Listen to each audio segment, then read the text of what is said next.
And now, we would request Ms. Indranee Rajah to enrich us with her knowledge and experience on the topic, Singapore, a cosmopolitan society.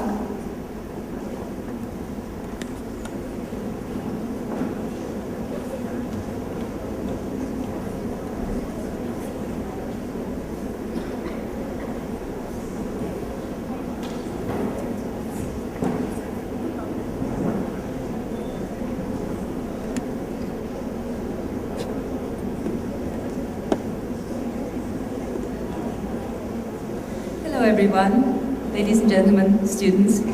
Thank you very much for giving me the opportunity to come here and talk to you.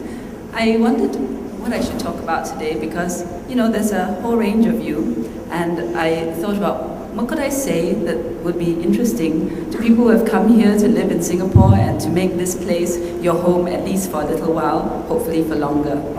And I thought, well, I'd have a title like Singapore, a cosmopolitan society, which is what we are today. But then I decided that although this is my topic, this is really my end point. What I wanted to do was to tell you how we got here. And what I want to do this morning is tell you the story of Singapore. We started off very much like India, a colony of the British. We weren't an independent country. India, as a subcontinent, achieved independence before we did. You achieved it in the 1940s. Late 1940s, early 1950s, we were still a colony. The way the region was configured then was that the British had 3 colonies here: Penang, Malacca, Singapore. And then there was the Federated Malay States, which were at that time known as Malaya. Singapore was fighting for independence, and it wanted self-government. The British felt that we were too small to be an independent government because at that time the British had a naval base here. Singapore Naval Base was actually one of their most important naval bases even after the Second World War. So they told us, you can't be independent unless you're part of a bigger group or a bigger union. Then the idea came about that the only way we could be part of a bigger group is if we joined with, at that time, Malaya. And then there was a question of, you see, Singapore is majority Chinese. Singapore started, at the time it was founded by Stamford Raffles, as a free port trade. So basically, anybody who wanted to come and trade could come here. Our forefathers, the Chinese ones, came from China.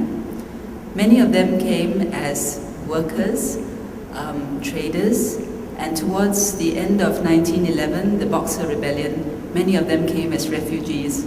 They settled here to find a new life. For the Indians, many came for trade. Some came as part of the British Civil Service. My own grandfather, who came from Sri Lanka, came as part of the civil service. He used to be in the Public Works Department.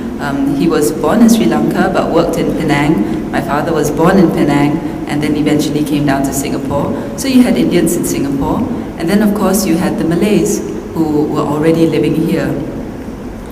But majority were Chinese. If we joined with the Malayan states at that time, the balance of the races might be too imbalanced. So then the idea was, why don't we include the states from Borneo? At that time it was called Borneo, Sarawak and Sabah, because there were different ethnic races there and there were also Chinese ethnic races there. So that's how the idea of merger came about. And we had to do a referendum for that. And at that time, independence, or rather merger, took place in 1963. So between 59 and 63, this whole idea of merger was mooted. But you can't go and just merge states like that. You need to have the consent of the people. So a referendum was taken, and in fact the PAP government, which had internal self-government at that time, was strongly mooting the idea of merger because that was the condition for independence. Eventually, a referendum was held, and it was agreed that we would merge with the Malay states, and that is how Malaysia came about. Malaysia was a union of the old Malaya, the 3 Strait settlements, as well as Sabah and Sarawak, which were formerly part of Borneo. That gave rise to the new state, new country of Malaysia in 1963. And for a while, it looked like there was a lot of hope and promise. But what began to emerge was a fundamental difference in philosophy. For the Malay majority then, at that time, there was a feeling that because the Malays were indigenous to Malaysia, they should have special status. It's called Bumiputra status, meaning sons of the land. And because it was felt that some of the other races were more economically in a better position, the Malays should have special rights to enable them to level up. That caused a fundamental difference in philosophy, because on the Singapore side, the idea was that everybody should have an equal shot, and you should start off on the same level with the same opportunity.